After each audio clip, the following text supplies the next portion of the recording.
Well, hi guys. It's me from the thing again, you know. Thanks so much for coming around. In this video, I think what I hope to do, I'm going to get the engine together, made it with the transmission that we still need to clean up, repair the subframe, and put it all together. I don't know. Seems like a lot of work, kind of ambitious. Maybe we'll just see how far we get. We got to redo all the suspension and everything to put that together, but whatever. As far as the engine goes, you guys have seen this a million times. You've seen it several times from me alone. Probably just show you the highlights.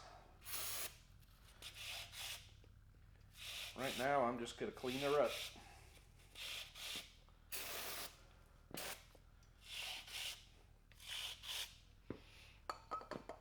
Let's get to work. We'll just stop sitting there and let's get to... Come on.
my valve train squared away here, what's left of it.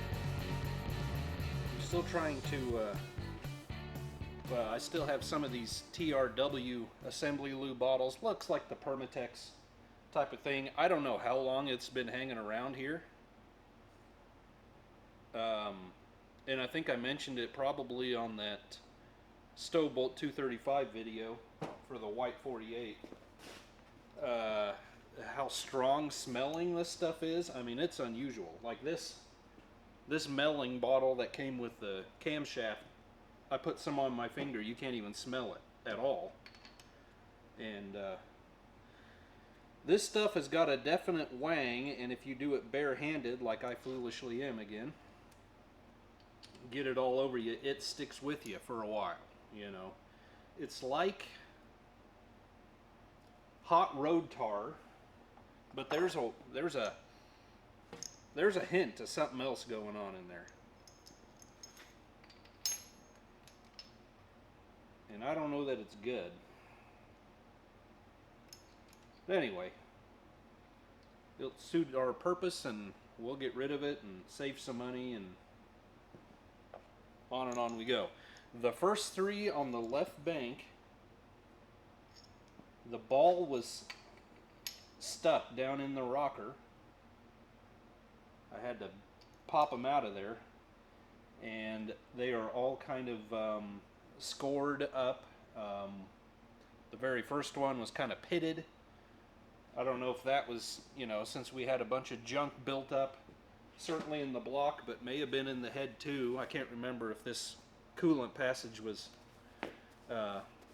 if that was, I think that was stuffed full of stuff, so I'm kind of wondering if this wasn't getting particularly hot over here, and that just broke down those components there. So unfortunately, I'm gonna have to source at least 3 more rockers and balls,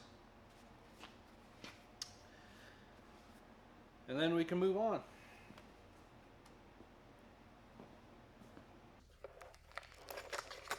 Well, I'm 120% positive I ordered just a 4-pack of these Manly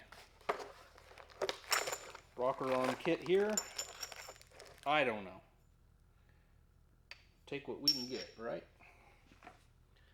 And stink up the shop again. Also got a oil filter,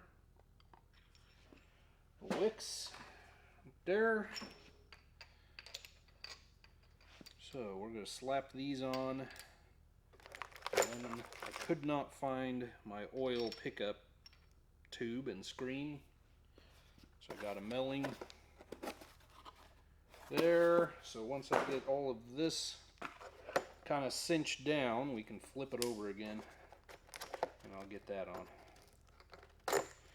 Just keep making progress. The owner was going to look into valve covers. I guess he wanted something special there. I think once I'm done here, I can put the oil pan, the timing cover on, maybe even the water pump, and then I'm gonna paint it up. What am I getting? I'm getting these.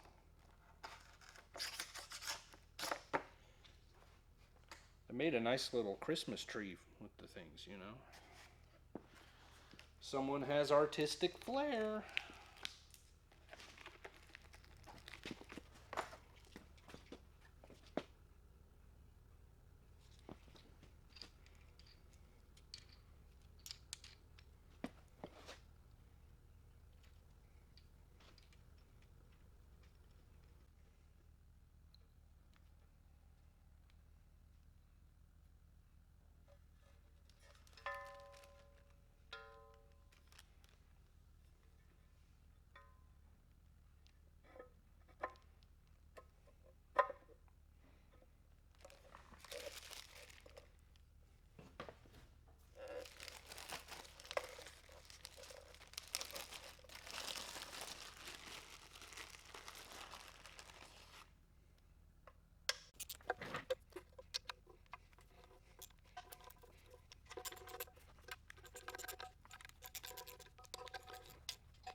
So yeah, I knew we'd eventually be getting around to a orange small block. Strangely took a while, but you know, we made it. I'm gonna try this Pour 15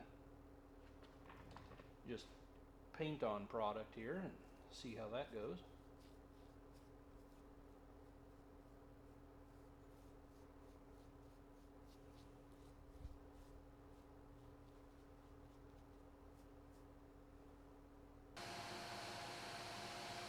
There is a 15-year-old out there outworking me. I decided to come in here and just kind of hide out, you know. Sit on the floor and play arts and crafts. Anyway, I'm going to turn my attention to the subframe. We need a place to put the engine and transmission when they're built. We're getting a lot of suspension components cleaned up, stripped down, repainted, so on and so forth, and it'd just be nice to get them off the shelf. So both of these horns were really messed up, and then they torched holes in them to get the bumper to work. One would assume after the collision, so I'm just going to make a pattern, make 2 new pieces, weld those in. This one needs a lot of straightening on the top, shouldn't be a big deal. So you can get something going.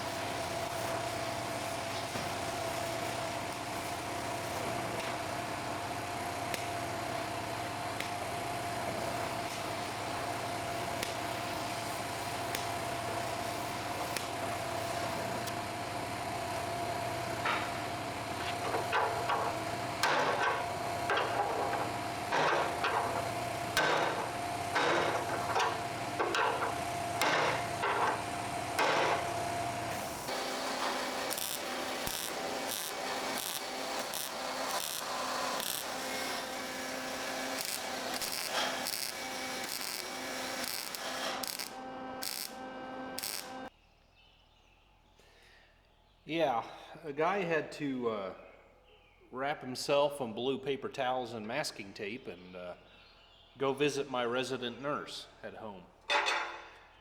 And she patched me up. I sliced my arm clear across. In fact, there's still arm hair on this sharp point of the frame. I just walked past and just as neat as a scalpel just went whoosh. Didn't hurt, but it started bleeding. Like, oh man. No big deal. It's not that deep. It'll be fine. She looked at it. She was specialized in wound care at one point in her life, and now she can still do that. Anyway, I changed my mind. We were just gonna, you know, I still needed the pattern to cut out what we wanted to cut out. Excuse me. Does that make any sense? I don't know if that makes sense. But I started, I closed up the slot here, you know, and I'm working on that, and I need to file, and you know, or grind with a burr. Oh, when I patch the holes, you know, and then we are just gonna pop this back in here. It's all nice and straight again. I've got this reasonably flat again. We might hammer around on it a little bit more, but it's gonna be a whole lot better than it was. And then I tried taking the whoopsie out of the bottom of this where it was buckled, and then the whole thing just straightened out. So we'll have to work with that as we go. Unfortunately, I ran out of oxygen in my torch, so I'm gonna have to go get some of that at some point. But anyway, that's gonna work good. Save us some time versus making all of that brand new times 2.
one finds it hard to believe just how bad these house brand budget Tractor Supply flat discs are. That's shocking. Some of you may be asking, feller, why, if you're just welding them back on, do you bother cutting off the ends of the frame? Well, God bless your pea-picking little hearts. Shut up, that's why. No, I'm just kidding about that whole statement. Anyway, I actually think it is quicker, it is easier, and I can do a better job doing it this way. I can straighten it, make it look brand new, work on the holes, get them looking great, versus struggling to get everything straight on the frame. I think that would be a real struggle. You just can't get to anything, and we can do a better job this way. Strength is not compromised at the end of the frame horn, other than this very lightweight bumper, which is not like chrome bumpers from the 50s and 60s. It is light. That's all that hangs off of there. Of course, you have the weight of the radiator, the shroud, the support, you know, where the hood and the fenders all come together. But other than that, there is no great stress on these things. So that's not a factor. It's still boxed in. It can handle it, right? If I was to do it on the frame, a porta-power would be a great thing to have, to at least begin to get it back into shape. But you would always be left needing to hammer and dolly or whatever to get it perfectly straight, and that's just not going to happen where it is. It's pushing 1/8 of an inch material also, which doesn't help. So I just think this is easier. Also, my budget, cheap, Chinese, reverse engineered porta-power that I bought at a farm auction years ago is basically shot. I took everything into a hydraulic repair, and it would cost more to get custom seals made than replacing the units, probably. You know, it's just not worth it. So, bit of trivia, Jayhawker channel trivia. If you can name what else I pulled home on a trailer, what item I bought at that same farm auction I bought the porta-power, put it in the comments. I have no prize for you other than satisfaction at knowing you're right. Maybe I'll tell you in a little bit. Let's get this welded back on.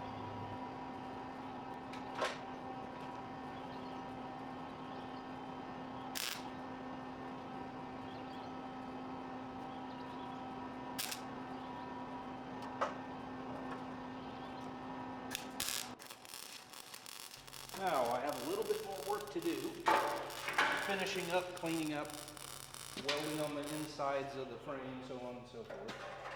But for the sake of the curious, one of which am I wanted to see how we're coming here, and if at this point I could install it, which before I started this job, I could not install the bumper.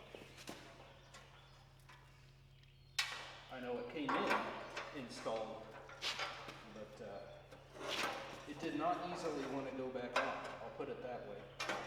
Now these bumper brackets, that's all tweaked, look pretty straight. These two don't line up with each other. There is missing hardware on this side. Well, that may not work.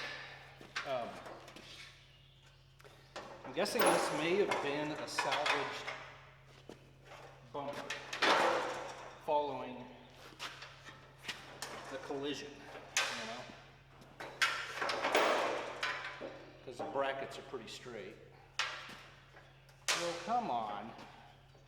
Everything's falling apart on a guy.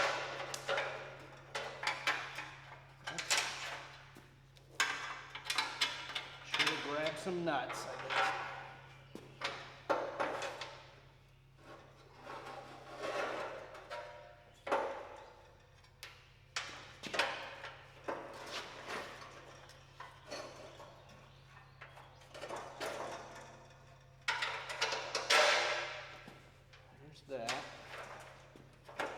will be replacing this bumper. Brackets will of course be taken apart. It's probably loosely installed to begin with, and make it easier that way. But there it is.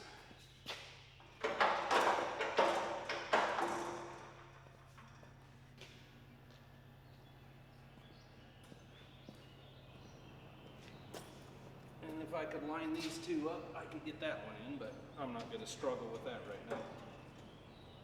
Yeah. Everything's just a little tweaked, you know. Oh, she's getting a little caliente in here. I may have to retreat like a pup with my tail between my legs before long. Anyway, horns, frame horns are pretty much finished, welded inside and out, smoothed out, made pretty again. I went ahead and I made, with a hole saw, some patches for our rotten body mount sections here. I need to finish grinding that one, making it pretty. May even need to flip it over and double check, weld the other side. I'm going to do the same on this side right now.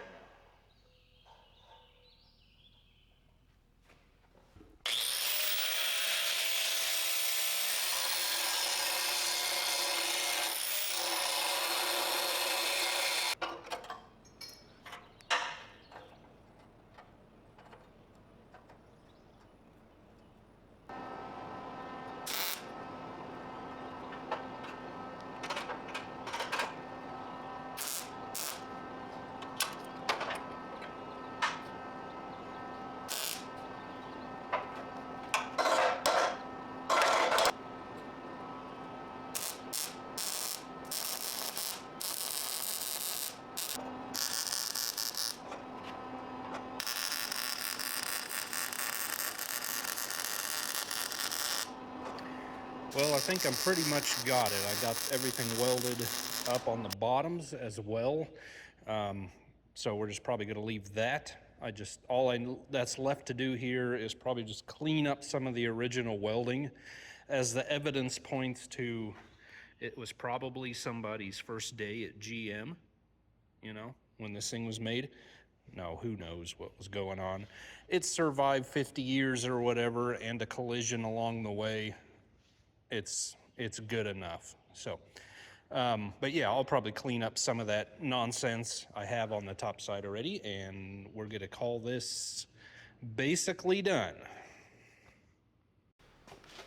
We've had a veritable deluge outside. I know it seems like I'm jumping around a lot. I got to thinking, so I just painted my chassis on my subframe. Got that ready, and I only have a few pieces I need to finish cleaning up and get painted before we can start assembling that.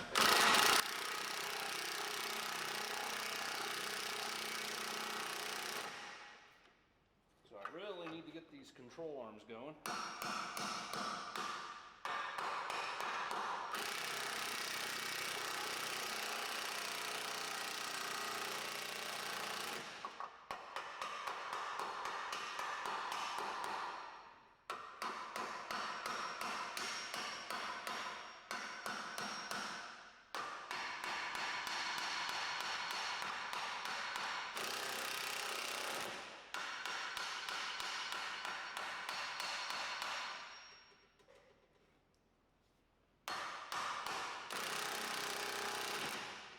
Problem, Mac.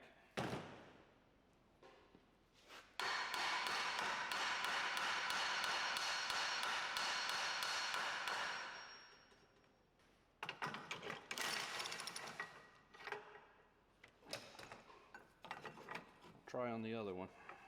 Oh, we got her all jammed up now. That's nice.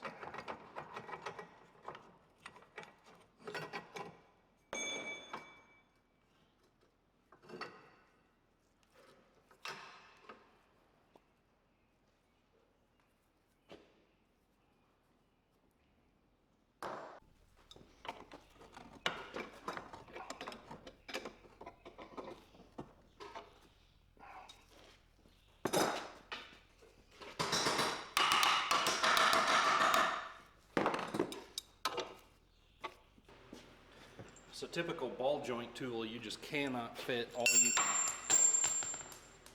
that stuff. You just cannot fit it all in there and then have room for your, threads where you could really use it. So I'm trying this welding clamp. I'll see if we can get some progress. The second one, of course, is no problem because you have a place for your threads.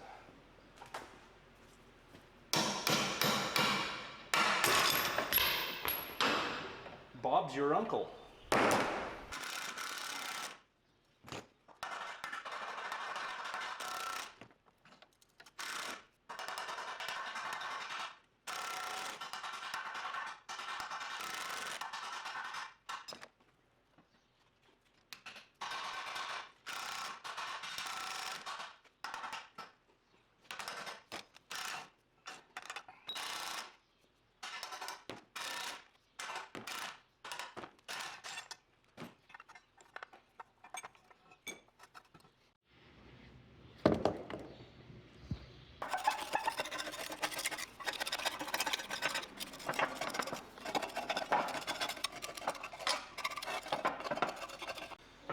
Now I'm going to set my sights on our steering linkage here.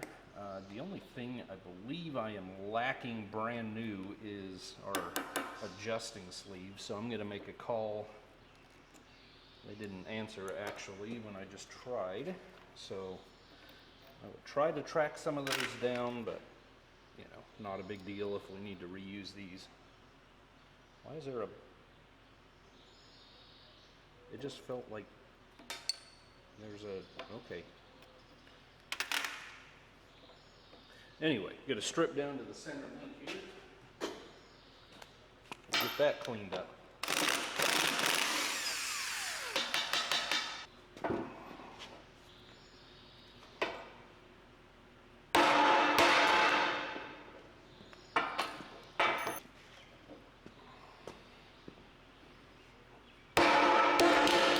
So I feel like I've probably mentioned it a lot in the past, but this is exactly the kind of thing that I'm talking about when I'm doing a big tear down, full restoration, whatever, a bigger job.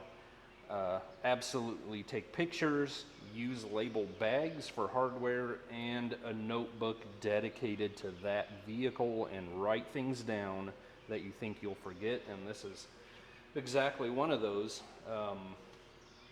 This center link, just make a note, obviously our pitman arm end is much shorter than our idler arm end, and the center link rises to meet those two.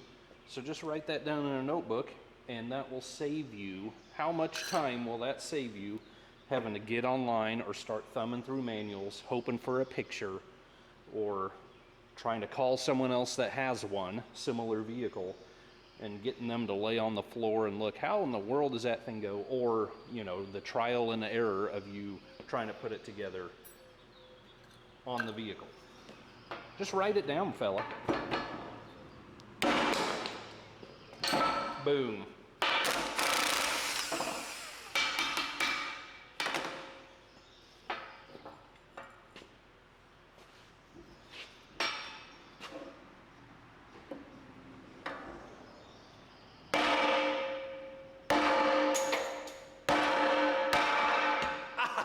Hit my foot. Woo. Big.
got a Muga lanch.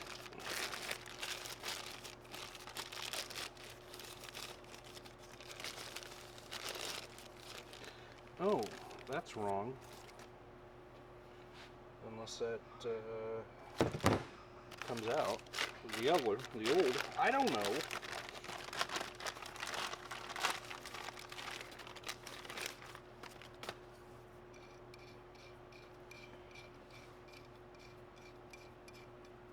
That one seems right.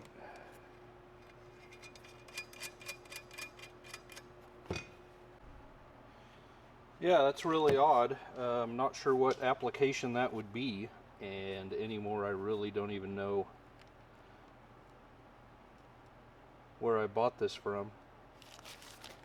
Whether it was SS396 or what.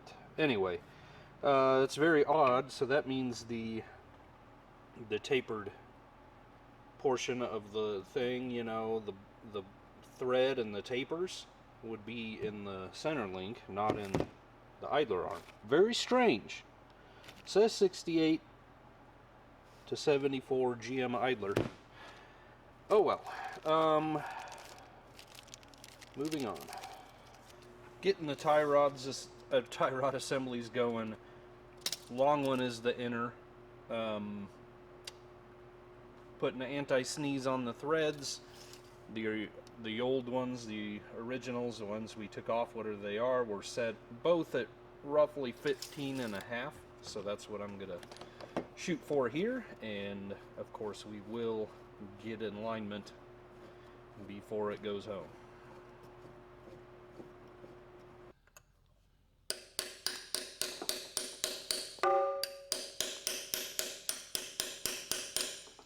If these seals have not been in this transmission from the very beginning and are 50 plus years old, then I'll eat my hat. I'm talking complete carnage to get these things out. Seal puller didn't have a chance.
Well, I'm kind of at the point here where, just like on the 40 Chevy pickup, I think I had an engine ready and a chassis ready, a frame, and, you know, just kind of wanted to put them together. I think I had flywheel flex plate problems on that. But anyway, we're cleaning up the transmission. We got to pop the pan off and finish cleaning everything. Not quite ready yet, but you know how it is. A guy just likes to put things together that are all fresh and fine. The Band-Aid looks so fresh and fine, even Dan could smile at it now. 100 points to the guy that knows where that came from. Anyway, so I think I'm just going to throw this in there. Now, my son and I, we did put, we painted this with the Pour 15 engine paint. Congratulations, we finally got an orange engine. We brushed it on and I did not enjoy that. If anybody that's ever painted anything metal with a brush knows how that goes. You consistently see the metal through the paint in streaks and on the edges. So we ended up putting 2 or 3 coats on it with a brush, and you know, it's not thick paint, but Yeah, I was kind of surprised. It does say on the can you can spray it, and so I would definitely do that next time. But I fully expect the quality, the longevity, to keep rust and corrosion at bay. Yeah, that's all there. It was just the application of it, and I would do it different next time. So I think I'm going to drop this in the mounts, put a jack stand under the back end, and we'll get the transmission later.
Well, hey you guys, the goal for the end of this video was to get the transmission mated to the engine in the subframe, and that'd be a nice rounded completion of it. We covered a lot of territory here, but this is just not going to happen. Day after tomorrow, I'm off for 4 or 5 days to Colorado, horsing around with the family, which really needs to happen. Get out of the shop for a little bit. We're not going to get there. I have some, a little bit of a concern with this transmission. There was some moisture in it, and I'm really not sure what's going on there. I don't see how, unless the dipstick was pulled out just a little bit and somehow water was leaking under the hood right into it, or moisture was creeping up into this tiny little vent, which is unlikely. I mean, it can happen over so many years, but it's pretty unusual, I would suspect. Otherwise, we have a rupture or a breach in the tank of the radiator, the cooling, for the cooling of the transmission. So, I don't know. Other than that, it's not terribly concerning. I've cleaned it all off under here. There's no rust. So maybe there was some snake oil in there or something, an additive, and it's separated and it looks funny. I don't know. Clutch material in the pan is at a minimum. Not too concerned about that. We're just going to keep moving forward. Cleaning this up. I got a broken bolt that holds for the modulator, so I've got to drill and easy that thing out. I've got to go get another front seal. Both seals, ATP seals, really fought me on this. I ended up having to get a Timken for the rear extension housing seal because it was way too big. But that's what the parts books said it was, so I don't know. Kind of same thing on the front pump seal. Could not get it in without mangling it up. And this one came out hard, as you saw. Not sure what's going on there. I have a new filter and gasket. Otherwise, I've pulled the governor cover off. I've cleaned that up and painted it, and we'll just continue to degrease, clean up. It's not going to be perfect, but it'll be sealed. It'll look quite a bit nicer, and it'll be ready to go. And if we think we need to take it in and get the tranny flushed, once we get it up and running, we can do that. We can flush it ourselves, just drop the pan after we get a few miles on it, or just say, if that is moisture in there, it'll burn off and steam out through the vent eventually. Really not concerned. It's not like there was standing water in it. It just looks funny, right? So, anyway, we are already replacing floor pans in the body, so you can look forward to that. And along with that video, I will be sure to bring you along for dropping the old transmission in. Thanks a lot, guys. God bless you. See you on the next one. It is bean time. I got to get out of here. Can't miss that.